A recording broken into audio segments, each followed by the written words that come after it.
This podcast episode is in English for a wonderful reason. Welcome to a new boost for your mission, No More Boring Learning. This is the Brain Bakery Podcast. Welcome to No More Boring Learning, and I want to introduce you to our guest today. I've met her years ago, and I've been addicted to this woman. I don't say that lightly because she is totally awesome. I've met her at the ATD. She gives a session there every year. It's the best session of the year. She gives so much content. You have to write like a maniac. Your neurons have to be firing, and that's her expertise. I have with me the one, the only, Dr. Britt Andreatta. Welcome to the show. Hi. Thank you so much for having me. I'm really excited to join you and connect with all of your amazing listeners. That's so awesome. So let me talk a little bit about you, because you don't want to talk about you. You want to talk about other things. So this woman is an expert in anything with the brain. She's written some great bestsellers, Wired to Grow, Wired to Resist, and Wired to Become also, which is my personal favorite. And for anybody listening, we've bought 5 of the 2 best books, I think. And if you send us an email to the show through the brain snacks on our website, we will give them away to you for free, because we're on a mission today. People need to learn about what you know, Dr. Andreatta. So let me go in with the first question. You are a brain scientist, you know lots about it, and many people are kind of afraid of that or are a little hesitant of that. And why is it your go-to the brain? Why has that become like that for you? You know, for me, it was a personal aha moment when I was actually going through therapy. I grew up in a difficult childhood situation, and that manifested as panic attacks as I became an adult. And I was in therapy, and that's when I learned about the amygdala and how the brain can kind of hijack us. It happens with people who have PTSD like myself. But I was then discovering like how powerful the brain is, and that its survival mechanisms can literally take over our logic, and we can get triggered by things we don't expect.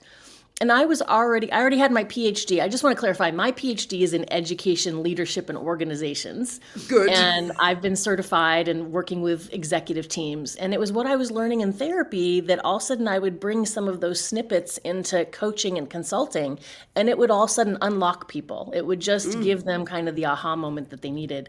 So then it became a personal passion of mine to study neuroscience. I already had a PhD, so I knew my way around an academic journal. And so I started reading up on what the latest studies were from scholarly journals like the Journal of Neuroscience and Trends in Cognitive Science and Neuron, et cetera. And then I started making connections between what these scholars were finding and also what major business researchers like Gallup and McKinsey and Gartner and Deloitte, what they were finding in workplaces. And I saw these connections, and I geek out on this stuff, and I got excited, and then I started sharing it, and people found it valuable. So that's kind of been my journey. Yes. Oh, that's so awesome. And this is also causing people to queue up in front of the rooms that you're speaking in at the International ATD, where I'm usually one of the first in front. So that's really good. Good. I've always loved connecting with you, Jeanne. And I remember the first time I saw you, you had your Brain Bakery shirt on. And I was like, wait a minute, Brain, we have to be best friends. Let's talk. So I've always enjoyed meeting up with you every year. Oh, that's so good. That's so good. So let's go to a brain that is bored, because the show is called No More Boring Learning, because when the brain is bored, probably learning is not happening so much. Could you speak a little bit about that? Absolutely. So our brains can operate a lot faster than we think they can. And so it can literally process hundreds of thousands of pieces of information. So typically when we are slowing down our brain to speak or listen, we're actually throttling it a little bit. And so when the brain is bored, it's going to start to want to look around. So typically our attention span is about 15 to 20 minutes. And that's just because the brain wants something else to process. So what I have done is, now knowing that the brain kind of needs to take that little mini break, I build my training into 15 or 20-minute chunks, and then we do a processing activity. And the processing activity is something where we're immediately applying that learning to your current teams or projects. We're getting hands-on with it right away. So I would say do chunks. It's okay to speak faster or use more visuals than you might think people can handle, because the brain can actually handle it. The other thing that happens when we're bored is that as we then we start to look at something else, we open our email, we check our phone, our brain is now trying to track two things at once, and it cannot do that effectively. So what it does, it's called switch tasking. It goes back and forth between paying attention to, let's say you're listening to this podcast and then you're checking your email. Your brain is going back and forth. It's not doing both simultaneously. So you end up in holes in each of those tracks, so to speak. So I call it Swiss tasking, like Swiss cheese, because you don't end up with all the details you need. So when you're learning, give yourself the gift of focus, turn off those distractions, and then for the people who design and deliver, let's make it really interactive and engaging. And when those two things meet, we have magic. Oh, that's awesome. It's just a little bit unfortunate to speak to a Dutch person about Swiss cheese, but we're all good. We're all good. I'm sorry. I should have done my research and seen what type of Dutch cheese has holes in it, and then we could have used some that. of them. Yeah, but the holes are tiny compared to the Swiss. Well, so we're all good. Yeah. Let's move to my favorite book of yours, Wired to Become, which is all about purpose and meaningful work. You've been giving me some great insights on that. Please also give some to our audience. So one of the biggest insights I had was the difference between being happy and having purpose. You explained that so well. Would you please do that? Absolutely. And, I just want to say I started this book before the pandemic, and then I paused it because all of us, life got crazy, homeschooling and, working from home and all the stuff. But what was really interesting is during the pandemic, we all were impacted by this global, traumatic, life-threatening experience. And so simultaneously around the world, people were starting to ask questions of, am I living a purposeful life? What has meaning to me? So I'm really glad I paused the book, because all this amazing research happened during the pandemic, and we actually now know a lot more about purpose and meaning than we did before. So happiness and pleasure versus purpose and meaning. The ancient scholars knew the difference here. They had already articulated that happiness and pleasure is called hedonic well-being, and it focuses on pleasure attainment. So it's real immediate. Like, I want a piece of chocolate cake, I'm going to eat that cake. And it gives you that fleeting sense of pleasure or joy. Because it's focused on pleasure, it's very self-enhancing. It's how chocolate cake tastes to me. You might have a different experience, for example, but I always get the good Dutch chocolate. So that definitely takes number one. We can contrast that with purpose and meaning, which the scholars called eudaimonic. And this results from striving toward meaning, purpose, potential, and self-realization. It's long-term, right? We don't immediately get something done. So you're in it for the long haul. It's what gives you a deep sense of fulfillment or satisfaction. And by definition, it's focused on others. It's self-transcending as opposed to self-enhancing. So we're thinking about, how do I be of service? And being of service doesn't mean you're volunteering for a nonprofit. It can be, I am an amazing baker and I want to be of service by creating these moments of joy for people, right? Or I want to be of service. For me, it's educating folks and helping them learn, right? So you can have a sense of service or purpose in a variety of careers. And so the difference here is that you need them both. So if you're out of balance, if you have too much happiness and pleasure and not enough purpose and meaning, you're going to feel off. For some people, that manifests as anxiety or depression. And the other way, if you've got too much purpose and meaning and not enough happiness and pleasure, you're going to feel off too. And oftentimes you're going to be doing things like burning yourself out and not doing enough self-care.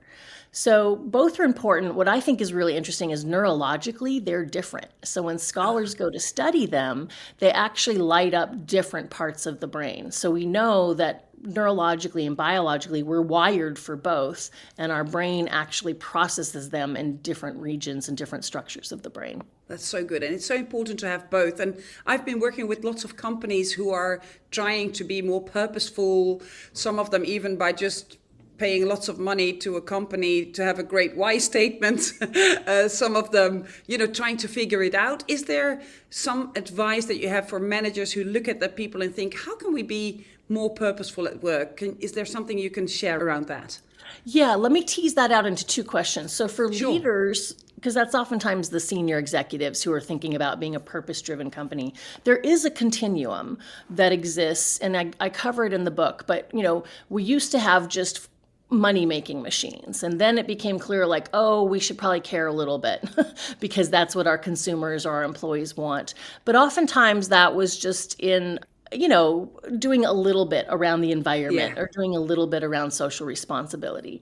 And that's called purpose affiliated. We're not really doing much purpose with the actual work of the company, but we'll donate some stuff or we'll set up some things so we hook ourselves to organizations that are doing purpose-driven work. Yes. And then we're at the place in the continuum with more and more organizations becoming purpose-driven, which means they're thinking about a more holistic group of stakeholders that includes the planet and environment. It includes their customers. It includes the towns and the cities in which they do business. It includes their supply chain and the health of their vendors or their sources.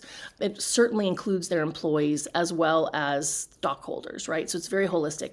And now the next part of the continuum is called the healing organization, which is where the organization is really trying to minimize any damage it's doing through its work and is making sure that it's making communities whole. And so we're seeing a shift even from purpose-driven to healing-driven organizations. And I think that's the way of the future. But right now, if we could just get more organizations into purpose-driven, it would be really great. So that's leaders. Now let me focus in on managers, right? So managers kind of control the daily work experience of the people to report to them. And I want to, let you know that it makes a difference when people can live their purpose at work. They have 6.5 times more likely to report higher resilience, 4 times more likely to report better health. This is all research from McKinsey. 6 times more likely to want to stay at the company. And we know that what drives a sense of purpose at work is, first of all, that you feel like what you're contributing to is doing good for someone, right? It's enhancing others in some way. So managers need to make that sightline really clear, that between the tasks that Bob is doing on a regular basis or Maria is doing, that there's some sightline to the bigger, greater good that's happening. So part of that is just in conversations or making sure you're drawing those connections. Another thing is to share those things, make sure you're bringing back stories of the customer and sharing it with your employees. Make sure that they're hearing about the impact the organization has. And certainly how you treat people, as a manager, caring about their well-being, making sure that you're invested in their growth and development, how you treat them and making sure that they have what they need to do their best work is important. And also, I would say relationships. And this comes from my book, Wired to Connect, which is all about teams and collaboration. It turns out relationships are the cornerstone of what makes work meaningful. We like the task, but it's oftentimes who we do it with that makes work the most enjoyable. And we know that 30% of workers have left a job because of a negative team environment. They may have still loved the company, they may have even liked their boss, but their coworkers just made it not fun anymore. So having managers understand what psychological safety is and know how to create it, that's the research of Dr. Amy Edmondson. Yes. And also being able to just help folks make connections, right? Get to know each other, spend that informal time. And we lost a lot of that in the pandemic, and with dispersed workforces, it's more challenging, but investing there is really important. Oh, that's great. I remember just, attaching myself a little bit onto what you said. The people that I work with, they're a big hospital. They said, sometimes the why isn't a why, it's a who. And I really loved that expression. Wonderful. Yeah, absolutely. In fact, one of my favorite quotes is Paul Zak. He wrote The Trust Factor. He is a neuroscientist, and he takes a neuroscience lens to things. And he says, joy on the job comes from doing purpose-driven work with a trusted team. And when I read that, I was like, yes, that's it. The times I've loved my work the most is when I loved my team and we were working on something where we could see that it made a difference. And that was just like the magic formula. Oh, Awesome. I'm going to put that quote in the brain snacks. Awesome. From a neuroscience perspective, what do we know about learning now? Because all of our listeners want to learn that we didn't know 5 years ago, 10 years ago. So what's like new? I know you've shared it with me over the last couple of years, but what is the highlight that you wish anybody in the Netherlands or in Flanders knows about what we know about learning now? Yeah, I mean, I have to say, like, I wrote the first book on the first edition of Wired to Grow in 2015, and then I wrote the next edition 5 years later, and so much had changed in 5 years, I had to basically rewrite the whole book. I couldn't just update a little bit for the second edition. So let me say that what we know now, and ... to be continued, right? Like, this is still ongoing. We're still very much exploring what humans are and how we operate. But some things that really stood out to me is in the last 5 years, scientists have really started to get a grasp on how the brain makes memories. Before, they weren't totally sure. It's still unknown where memories are actually stored. They seem to be stored in all regions of the brain. But it turns out we have, at least at time of press, 9 different types of memories. And each is processed in a different part of the brain. And so, and I do a whole section on that in the book, but it's important to look at, what kind of memory am I trying to create? And then using the appropriate tools to maximize that particular part of the brain or that journey. So that was fascinating. The most powerful type of memory is called episodic, and it's the type of memory you form walking around in your body. Let's say you travel to Paris and you're there and you're seeing the sights, the Eiffel Tower and the river, and you're smelling the cheese and you're hearing the crowds and all of this. All of that is data that's getting coded into your brain through your 5 senses. And so that when you're kind of in your body seeing things through your eyes, that is the most powerful type of memory. And any one of those senses can get activated. Like if 5 years later you smell a similar type of cheese, all those memories will come flooding back. So they're like invisible strings, and you can tug on these strings. But it also means we can be intentional about coding memories using the senses. And what's really fascinating to me is it turns out virtual reality is so powerful to the brain that the brain codes it as a lived memory, even if you know it's not. So as an adult, I've put on the headsets and I've stood on the edge of El Capitan, which is this huge wall in the Yosemite National Park that mountain climbers go on. And the minute I put on the headset, I started to have the feelings of fear of heights. Like my heart was racing, I started sweating, because my brain saw that visual as like, oh my gosh, you're actually standing thousands of feet up on this granite face. So what's really interesting is we can now use VR for intentional training and learning, that when people put on the headset, particularly if it was filmed, so that you can look down and see hands moving or see a body. It doesn't even matter if that body matches your skin tone or your gender. The brain is like, oh, I'm having this experience. So some training companies are using it to have people develop skills much faster. We can also film a location. Oil rigs, for example, do this because it's a very dangerous place to work. And people spend time in the headset learning how to navigate the space without it being dangerous yet. So we can practice things in VR settings where we can learn how to do things better without actually impacting real people. So a lot of hospitality, like hotels and restaurants, are using it. It's really fascinating. Yeah, I've used it, and it was for a different purpose, so I'd love to ask that. I've used it with the team to be inside the brain and experience of somebody who has autism or is on the autism spectrum. And I got so much more compassion, and I was flabbergasted. I had to, take a breather afterwards. So does it also enhance compassion?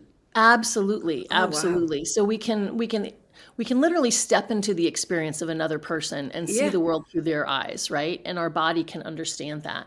So it's very, very powerful. If a PDF is going to solve the problem, don't use VR for it. Like, it's a very special tool, but it's incredibly powerful.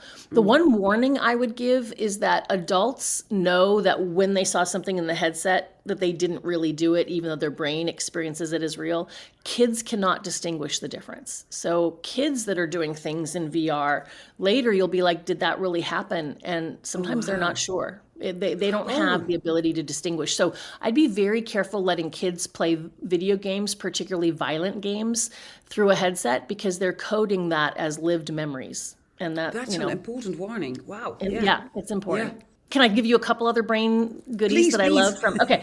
A third thing that I found was just our understanding of how we form habits, right? So how we take a behavior from new and awkward, I don't know how to use this software, or I don't know how to operate this machinery, to I don't even have to think about it. I've done it so much. So that's the work of the basal ganglia. It takes work that we're learning, and when it realizes we're doing it again and again, it turns it into a habit, which means it can operate kind of on autopilot without us thinking about it. It also really takes down the glucose burn in the brain. It saves energy by turning it into a habit. But what we've learned is, on average, it takes 40 to 50 repetitions before the basal ganglia turns it into a habit. Okay. And as a trainer, I'm realizing, we're not having people do things enough. Like, we talk about it, but we need to groove as many repetitions as we can when we're with them, or else the minute they go back to their work environment, they're going to get pulled into the old habit. So 40 to 50 repetitions, can we build some of those repetitions into training, I think is really important. And then the last aha moment I had was about the part of the brain that tracks failure. It's called the habenula. And its job is to help us not make future mistakes. So when we're experiencing a failure, and that can look a lot of different ways, but I like to give this example. Back when we were hunter-gatherers, if I walked down a path and I found food or water, my brain would reward me with serotonin and dopamine. And if I went down another path and I found nothing that helped my survival, the habenula activates and it restricts, it cuts off serotonin and dopamine. So I wouldn't get any feel-good chemicals down that path. Well, then the next day I come to the fork in the road, and the habenula will make me feel subtly, emotionally, like I want to go down the first path.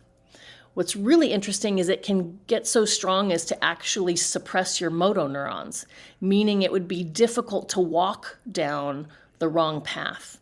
So the brain, codes things as failure. And what I think is really interesting is, if you know anyone with chronic depression, they have an overactive habenula.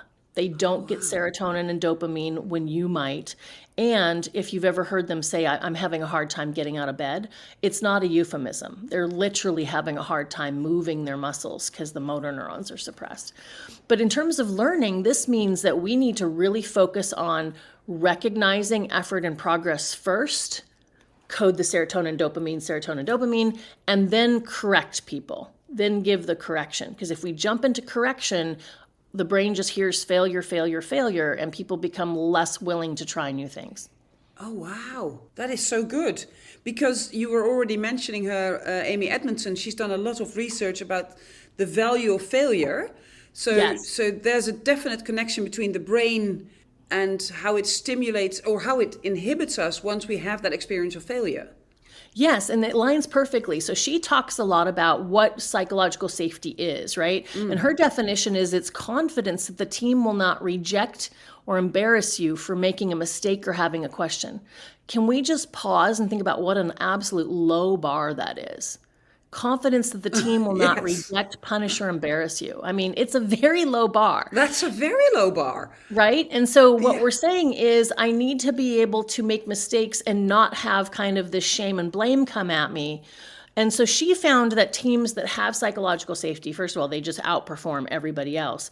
But they don't make less mistakes than other teams. In fact, they talk about them more. But when they talk about them, they're truly harvesting, what should we do differently next time? Let's make sure we don't make that same mistake. So they actually have higher levels of accountability because it's safe to talk about learning and making mistakes. So failure and making mistakes is important. It's how you code it. Can we go, let's not do that again. What should we do differently? What did we learn? Is very different than whose fault is it? And someone's in trouble now, right? Yes. And that's why, managers play a very important role with how they create psych safety, because they walk in the room and even if they're the most awesome, nicest person you've ever met, because of their position, there's a barrier of power there. And so she talks about the manager, the leader has to intentionally do actions to pierce through that barrier of power to create safety for people. Things like being accessible, right? Being available for people to just talk to you and tell you what's going on. Acknowledging your own fallibility, saying, I don't know everything. I'm really counting on you to bring me information or to share your expertise. The third thing is to proactively invite input and go out and say, I need your input. I want to hear from everyone. You guys are on the front line. I need to know. And then when people do come up and share a mistake or a critique, and this is the hardest one, you got to embrace the messenger. You got to say, thank you. Thank you for telling me. Thank you for bringing this to my attention, because it took a lot of courage to do it. And if you react in a negative way, it's just going to shut people down. And then the final one is to celebrate failures as learning and to really say, wow, we messed that up. Okay, great learning opportunity. What do we need to do differently next time? Is there anything we need to do to ensure that never happens again? And you really look at learning. But those teams and managers that create psych safety really accelerate the performance and the productivity of those teams.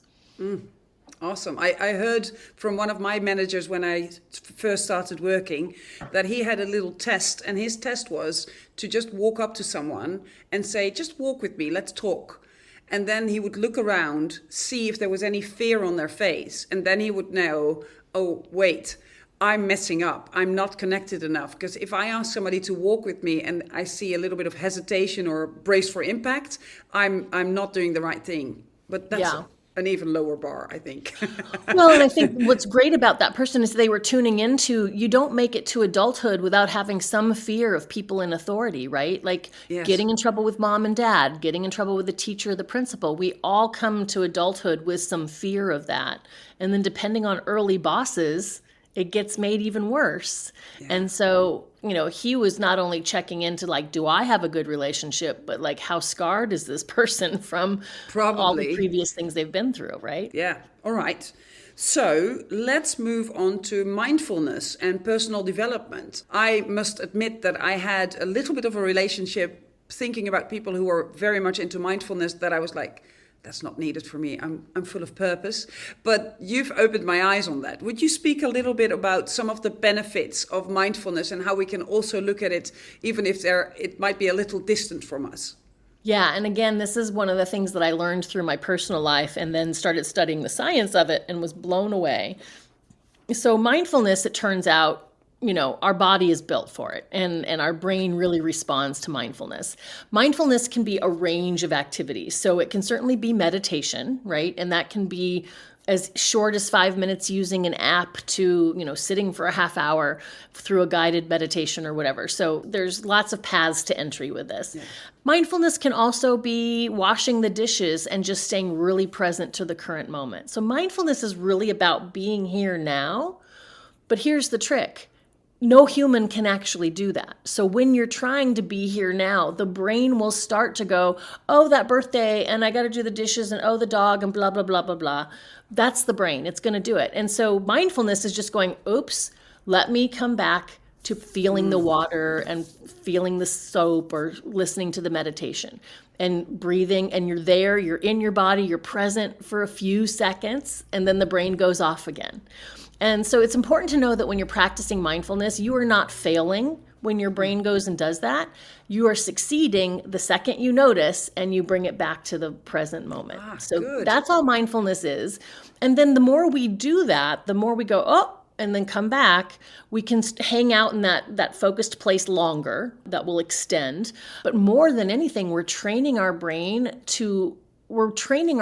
that our brain is a thing that we can sit back and observe, that we can say, oh, I'm having a feeling, and we can kind of observe ourselves having the feeling rather than being the feeling. Or we can observe the thought rather than being the thought. So it gives us that third person point of view, and that's where the magic lies. Because people who engage in a regular mindfulness practice have all kinds of benefits. But first of all, their baseline calm is lower than people who don't practice. Then when a distressing event comes along, their elevation of distress is much lower than someone who doesn't meditate or do mindfulness. And then they come back to baseline much faster than people who don't. So it gives you just a really amazing skill. If you want to geek out on the science of it, you must buy the book Altered Traits. The science reveals how meditation changes your mind, brain, and body. It's by Daniel Goleman and Richard Davidson. And Richard Davidson is the scientist who are putting mindful practitioners through MRI machines and really seeing what happens in the brain. And he's taken Tibetan monks who have practiced their whole lives, it's like all they do, and studied their brains. And he's also taken someone who's a first-time meditator and studied their brains. It's really fascinating. Some things that they found is it reduces the reactivity of the amygdala. So our fight or flight mechanism is not as reactive. We're much more resilient. It decreases inflammation in the body. So you literally have less inflammation. Wow. It eases pain, anxiety, and depression at the same level as prescription drugs. I mean, just think about that. And it slows the aging process. So people who are for regular practitioners are actually physically younger than they are chronologically in age. Wow. And so some of these Tibetan monks are decades younger biologically than their actual age is.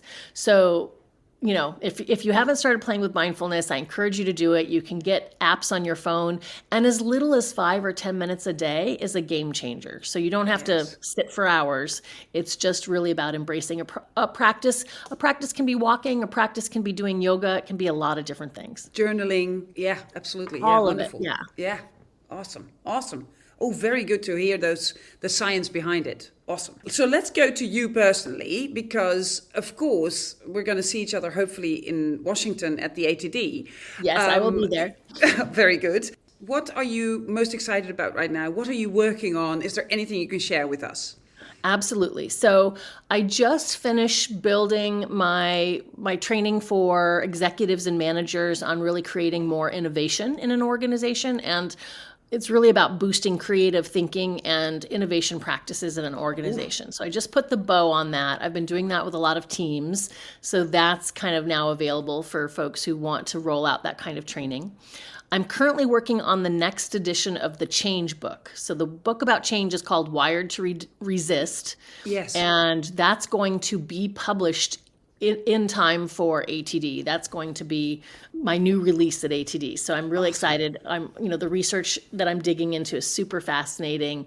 I've been collecting stories from people to include in the book. And so that's been, I'm geeking out on all of that right now. That's awesome.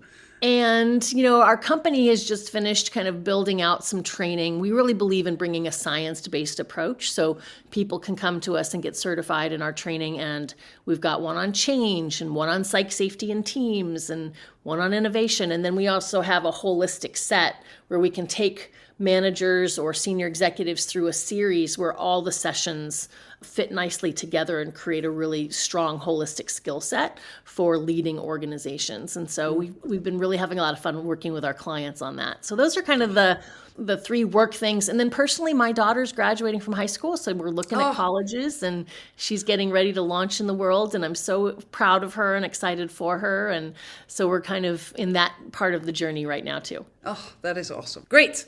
And I also want to talk to you about, as Dutch people, we think we are the greatest skaters on earth because we are ice skaters all the way. We have the Olympic championships. We don't think any other nation can beat us. Well, they often do. But you've been in competitive ice skating as well. How did that happen? But also, how did that inform you now, having done all those competitions? Oh my gosh, girl, you did your homework. A lot of people don't know that I was a competitive ice skater for years. So I came to it as a kid, watched Dorothy Hamill and was like, Mom, I want to take a skating lesson, and went out and fell in love with it. And pretty soon I'm learning double and triple jumps, and I'm competing internationally, and I did the thing, and I really loved it. And then, my time was cut short due to an ankle injury when I was a senior in high school.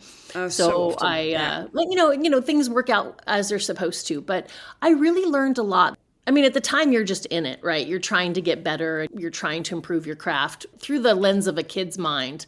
But some of the things that it taught me that I still rely on now is really understanding the formation of habits, right? It's truly repetition, practice, but practicing it correctly, right? And getting better. The coaches who helped their people learn the fastest and the best were the ones that were really good at recognizing effort and progress first and then correcting. And then really just using that coach to help you keep improving your performance and then doing it again and doing it again and doing it again and doing it again. And then as we'd get ready to compete, you'd have this performance set to music and you wanted to just get it into muscle memory. And so sometimes your coach would make you do it 6 times in a row so that even when you were beyond exhausted, you could still do it, and then they'd have you do it on days when it was freezing cold and you just do it in all these different settings so that you literally could go out there and not think about it. So that I think is really still relevant, right? How we form habits, how we use coaching and learning to get better. The other thing was power of visualization. This was before VR, but we knew that visualizing ourselves doing the jump or the spin still helped our body do it. And in visualization, you can picture it perfectly, right? Yes. And so using a lot of visualization now, of course, with VR, we could actually put that headset or the camera on a peak performer, and then you could watch it from inside their view from their body, Yes. right? So it's pretty fascinating stuff, but I still skate occasionally. What's funny is I still have the muscle memory. When I get on the ice, Yes. my body knows what it feels like to do a triple jump. The problem is I don't have the muscle anymore.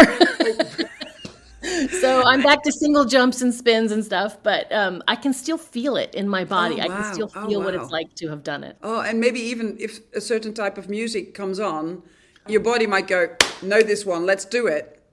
One of my favorite short programs I ever had was set to the Muppets theme song. Oh, really? Dun, dun, dun, dun, dun, dun, dun, Dun, dun, dun, dun, dun, dun, dun. Yeah, and I have the choreography in my head every time I hear it. So That's awesome. That's awesome. Oh, that's good. Good. Oh, I'm very jealous now of your ice skating. Oh. So, do you have like a favorite quote, book, piece of advice you've ever had? Anything that you want to give to us that has given you a lot? As someone in the learning space, I love the quote by Eric Hoffer that says, "In times of change, learners inherit the earth, while the others find themselves equipped to deal with a world that no longer exists." And so really, That's an important quote right now with everything going on in the world. It is. And I like to share this with my learners because it's like change is constant. The thing that we can always do, though, is learn. And learning is how we deal with change, right? It's how we move through it. It's how we get better at the things that are coming at us. So I think it's a really important way to position learning is how we move through the constant change of life, right? And then on a personal level, I love Mary Oliver's quote, "Tell me what it is you plan to do with your one wild and precious life." And I think that's important too, because we only get one, and Yes. and balance and joy, all of those things are important. Oh, and it goes by so fast.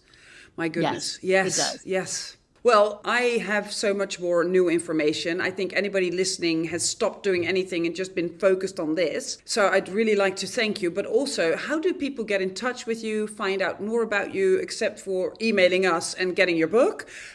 What can they do? Of course, I'm going to tag you in everything and make sure that people can find you. But what's the best way for people to get in touch with you? There's 3 ways. I'm on LinkedIn and all the Yes. social media, so you can find me there and engage with me there. My website, for me personally, my website is my name, BrittAndreatta.com. So if you want to see what I'm up to in terms of speaking engagements or what I'm working on. And then my company's website is BrainAwareTraining.com. So those are 3 great ways to find me, and I love connecting with folks. So I hope people will reach out. And if you're coming to a conference, for example, ATD in Washington, D.C., I will be there speaking on innovation and my latest research on innovation and creativity. Awesome. So I'm just going to thank you so much for all this wonderful information, for the inspiration you're bringing, for all the audience members in the Netherlands who now have heard me with a Dutch accent speak to you, so they know it's possible. And I hope people will reach out to you and learn way more about both leadership, but also about the brain science behind it and how we can enhance learning even further. Thank you so much for having You're me. the I best. really appreciate being part of this. No more boring learning. This was the Brain Bakery podcast. Want to know more? Follow us on our socials.